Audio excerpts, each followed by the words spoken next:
It's so good to be with you today. We are talking about friendship this month. We're talking about how important it is that we are really good friends to other people, but also how important it is that we surround ourselves with really good friends.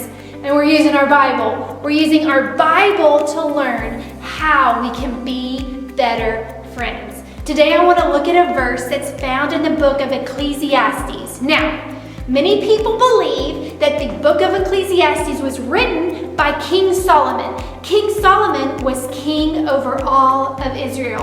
And King Solomon was actually King David's son. So last week we talked about David and Jonathan and how they were really good friends. Well, King Solomon, who we're talking about today, years later was the son of King David. Now, King Solomon is believed to be one of the wisest men who ever lived.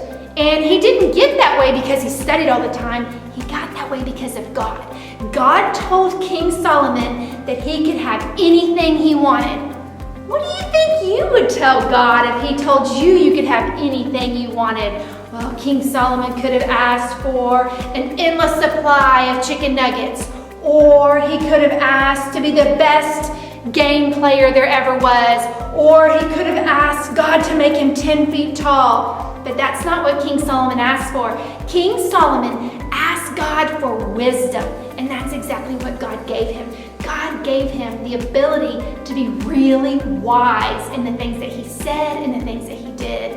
And so we use the Bible to see what some of that wisdom is. And I want to read you a verse from Ecclesiastes. This was written by, we think, King Solomon, Ecclesiastes 4:9. Here's what it says about friendship. It says this: two are better than one. They help each other in whatever they are doing. So, since we're here in the kids' journey room, I thought maybe we could see if some of our really good friends who live together in this house are around, because they usually have some pretty funny stories about how they're helping each other out since they are such great friends. So, you want to see if maybe Ruby and Nutty are here today and maybe they have a story to tell us? Let's see.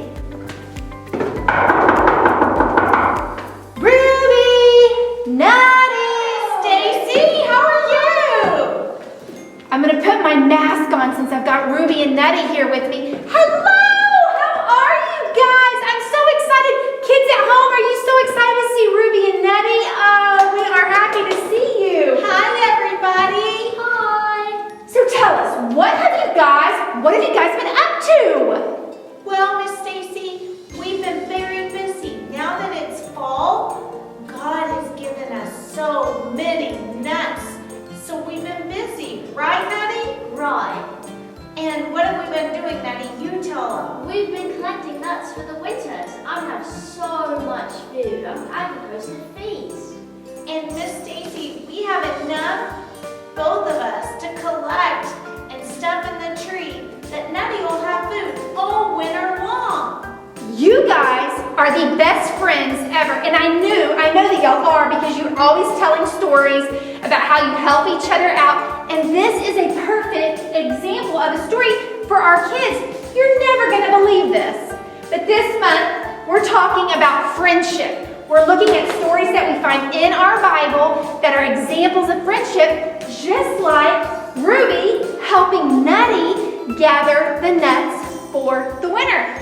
Did you guys know I was talking about friendship? No, Miss Stacey, but guess what? What? Nutty is my very best friend.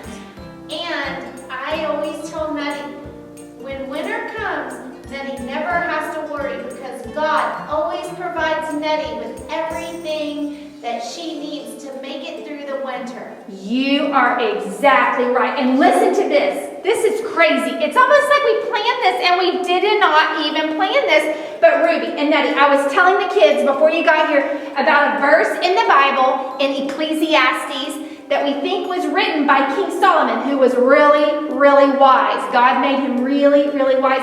And King Solomon is telling us how important it is to have good friends. Not just lots of friends. He's telling us it's important to have good friends. Friends that will help you and do good things for you. So listen to this. Here's what he says in the verse. Now here's what he says a little bit later. In Ecclesiastes 4:12, he says this. One person could be overpowered, but two stand up for themselves.